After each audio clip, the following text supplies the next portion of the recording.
Sup, y'all? This is RobVtv. I don't know. I'm thinking about a theme song, but it'd be something that I have to make up, like RobV TV. RobV.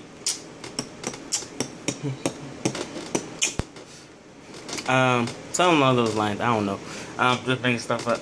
Sorry about last week. I would say it was, I guess it's catch-up time. Last week was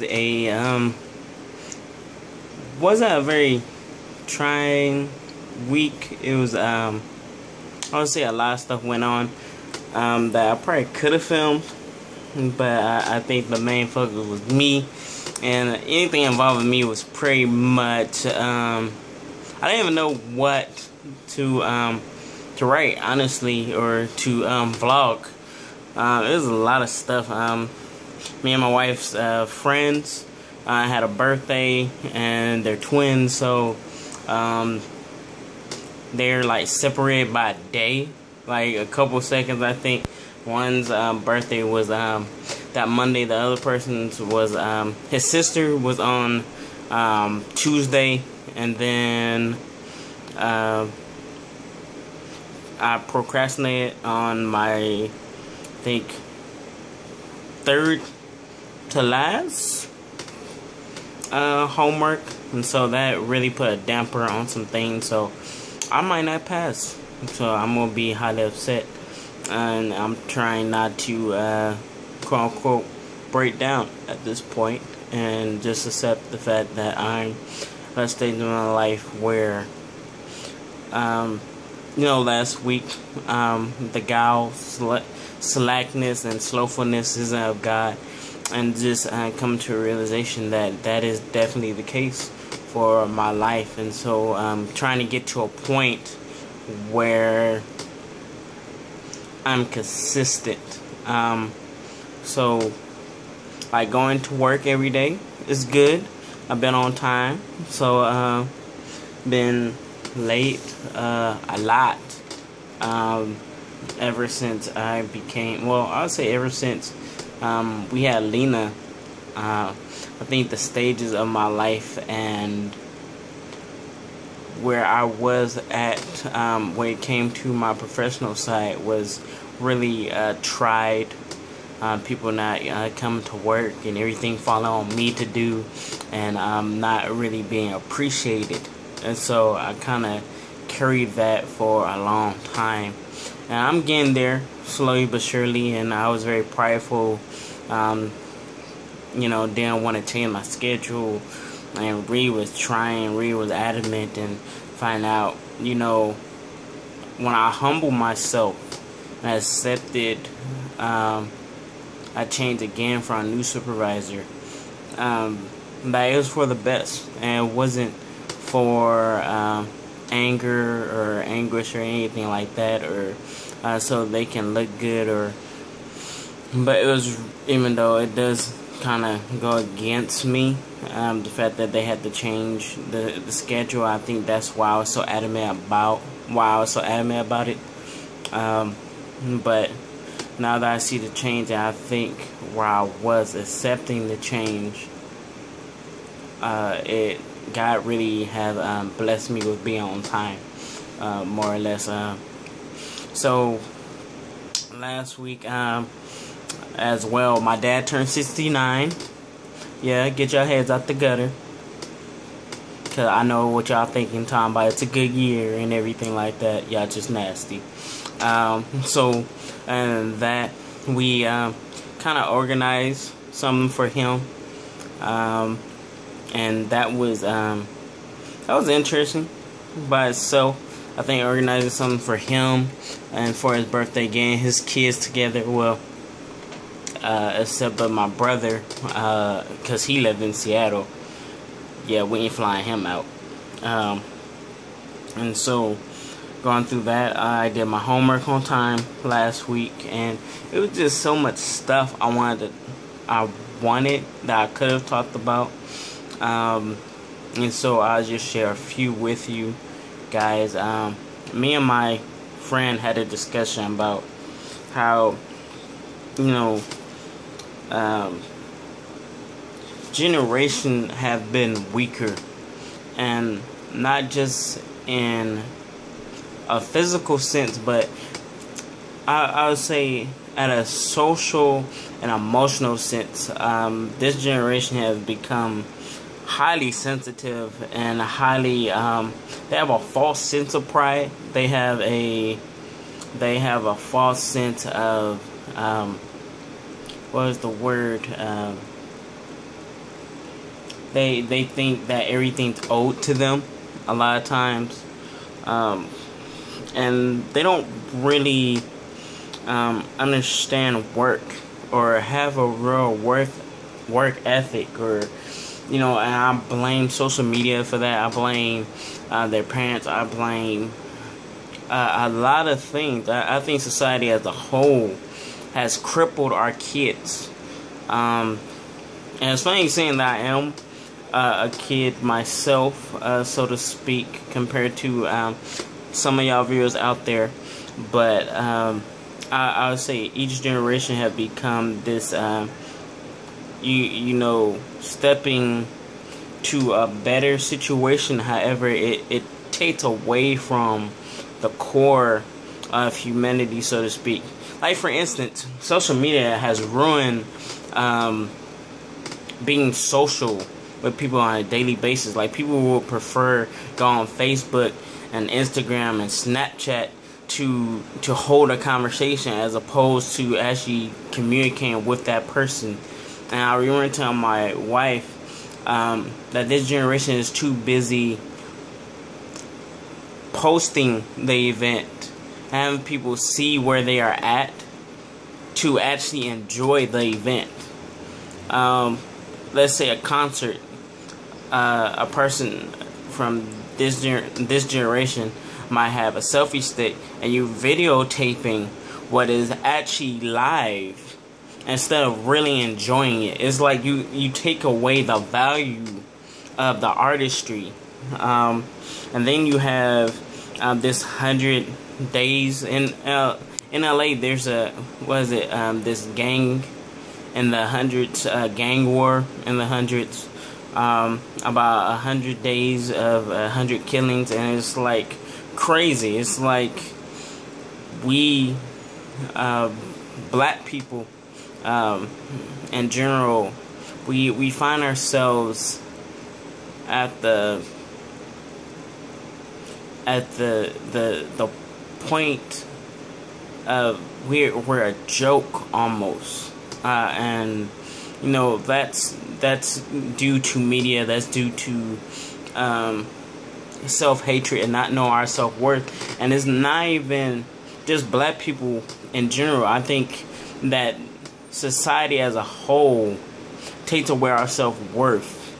We have women that would prefer their man over their kids. We have a generation that is too busy trying to cuddle. This society is too busy trying to cuddle them into becoming adults. I mean, just that bully movement by itself is ridiculous to me.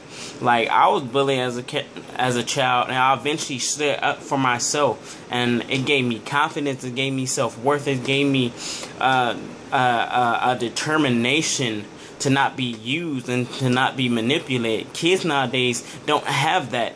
I mean, they're getting bullied over the internet, which is really, really stupid to me, because at any point in time, you could just get off the internet. But they don't want to. It's like, it's their diary. It's like their heart. Their life is on this, and they put all this time and energy into this computer, onto this site, and then when someone tells them that they're ugly, that they're stupid, and make fun of them, it's as if like their whole life is being tested and tried. Like, I can't understand. But it's not even those things. It's just the things that I see watching TV and realizing that, you know, being a black man in America is like intimidating.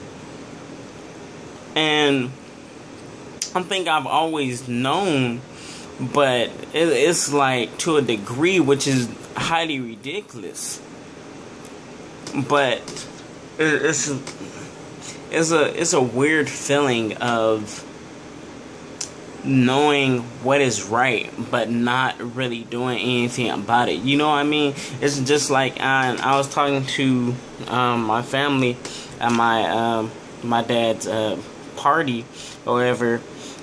You know, we do too much talking. And I'm not saying go out and light up a police car. No, what I'm referring to is, prime example, George Bush and the whole Florida thing. And it was like, what, 10 years ago? In like the 2000s maybe? Because Obama had, what, 2 terms, and that's like 4 years, so that's 8 years. And George Bush's first election, so yeah, that would be 15 years. Yeah, that would be in 2000. The whole Florida thing, it was like this whole, people talked about what, it was such an injustice, but no one did anything. We didn't write petitions to Congress. We didn't do, you know, and I'm saying people as a whole. I'm sure some people did it, but not everybody did it. I think we're too busy watching something to happen that we don't commit to doing something about it. I think this Black Lives Matter is probably the first time I would say most of us has tried to do something about it. Going to our city halls, going on. You can see the freeway thing for LA was ridiculous, but it really made a statement. And it's crazy. It's so crazy to me, because it's like I fought so hard. I remember telling one of my coworkers, like, I fought so hard not to be a statistic. And it was interesting to me, because I showed him, he asked me about my daughter, about Lena. I was telling him that she's fine. Then he asked me, are you, how's the mother doing? Are you with the mother? I'm like, yeah, I am with the mother, because I'm married. And it was this look on his face of shock. And he's black as well, and it's sad that we have put ourselves in a position of being mocked almost. And I remember in high school, I was articulating myself with this with one of our lunch ladies or whatever, and she's a friend, but she tells me that I don't sound black. And I'm like, well, what do blacks sound like? I think that's the issue right there. We are already prejudiced to ourselves. We already segregate ourselves. We're too busy telling people that no, I'm not ghetto, or no, I'm not African American, I'm black, and such, when it all comes down to, you are dark. And the darker your skin, I was telling another family member at my dad's party, it seemed like the darker your skin, the hardest your life has to be. It's like you are put under scrutiny and discrimination just because you are a darker skin, and it's sad that we are programmed to accept the lighter variety. We are programmed to accept the lighter variety's ideals, and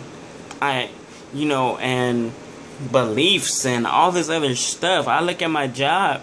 I was telling someone the last week, it's sad how I'm being controlled or disciplined on how to discipline my child.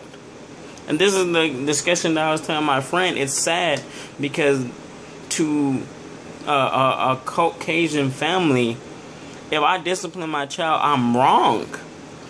And it's the way that I discipline them. It's like, how do you tell a person that is basically an opinion that they're wrong and force your ideas on someone? And in regards to timeouts, we put Lena in timeout. We don't always spank her or yell or anything like that. We find alternatives. Like, I'm a very bargainer. I bargain with her most of the time to eat and to do certain things. And I don't whip my child. I can't whip my child. She's only 2.5. That doesn't make sense. But to people, even spanking, if I tap my child, it's wrong. How dare you tell me how to raise my child?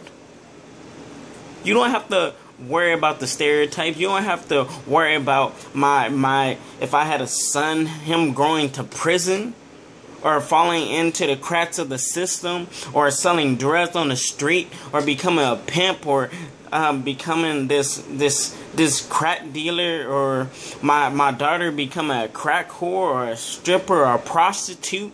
Like, you don't have to worry about that. So why are you forcing your ideals on me? Timeout is honestly limited, and the way I feel about timeout, I think that is emotional abuse, to be honest with you. I think sitting a kid in a corner to stare at for about a minute or two and then walking away and doing what you have to do and not even listening or paying attention to your child or forcing your child to associate their life with a wall. You already put their mind in prison. And I spank my child and I'm wrong? Like, don't get it twisted. I spank my child because it is what I've been taught, and I know it works. I know that physical pain is only temporary, but emotional pain can last the rest of their life. It is detrimental for them to see your face and to see that you care. Any other way, whether it's timeout or spanking, I think to a certain degree they both can be wrong. But how would you feel if I sat up there and made a system out of calling and forcing you to say you have to spank your child because they can grow up to be an axe murderer or a serial killer? People don't think about those things, but black people made a joke out of it, talking about the people that go in and kill people are mostly white. Okay, statistically proven, you might be right, but it's not a laughing matter because people have died. But yet, I'm getting forced to discipline my child the way that you would want to discipline yours. That doesn't make sense to me. That's irrelevant. Because not only that, you ain't gonna take my child. You ain't gonna raise my child.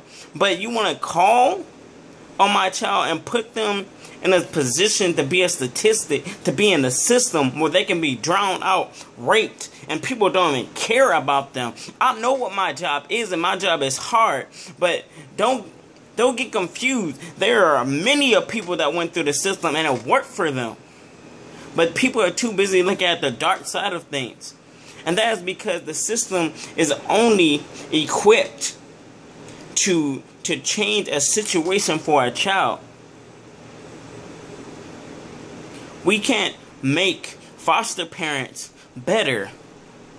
We can look at backgrounds, we can look at all this stuff, but realistically, that does not change. That does not help you find out a person and their character.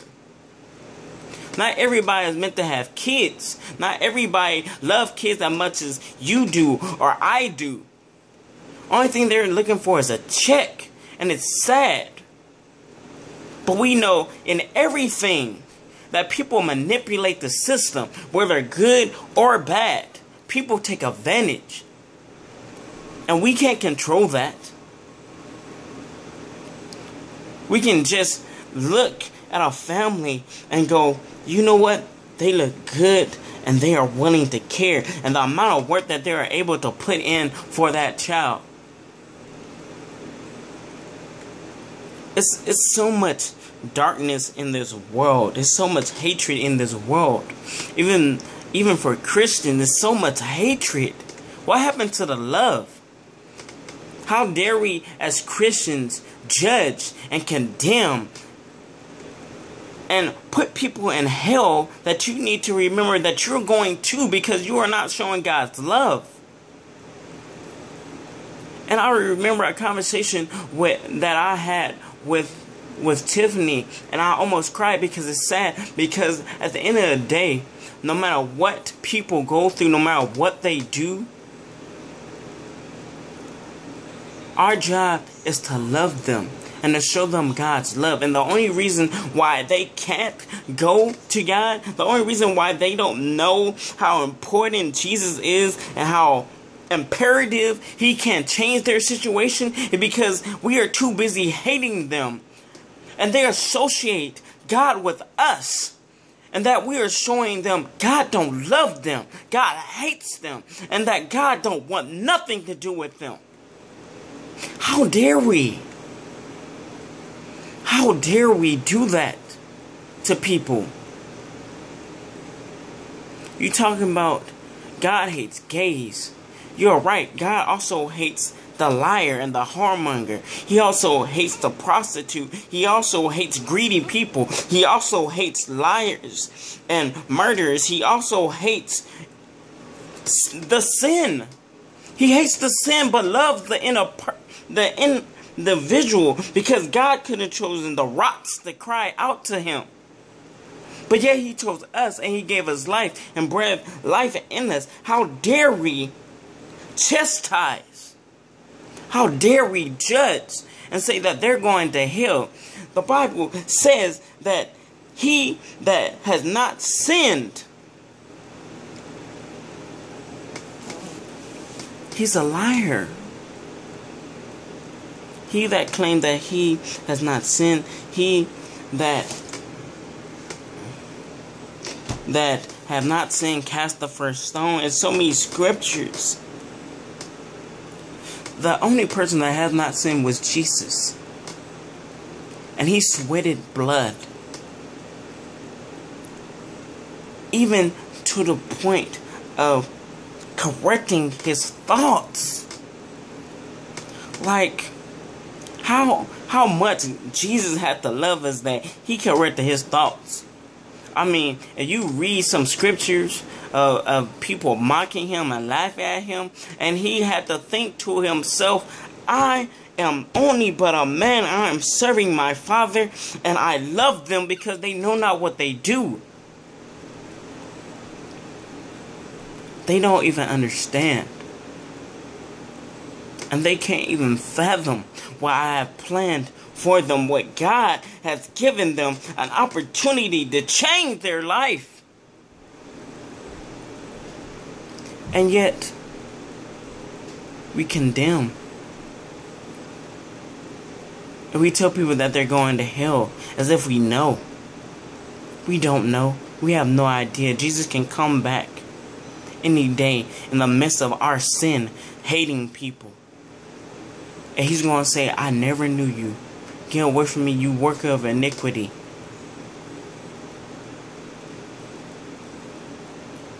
We're too busy being angry and being zealful Christians. That when it's our time, when our time comes, we have to examine ourselves. A lot of times we have that Peter type zeal of saying, God, Jesus, I'll never deny you.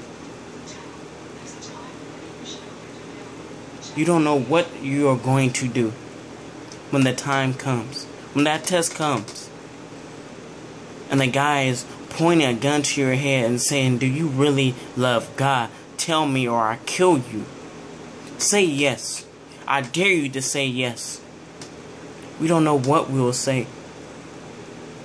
We're too busy pointing the finger at others, judging others, too busy focusing on other people's lives, watching reality, quote-unquote, TV, to focus on our own lives. Is that mental vacation from the drama of our own lives. That's what it is. It's just to preoccupy our minds with something less important, to hide from what is important, our relationship with God.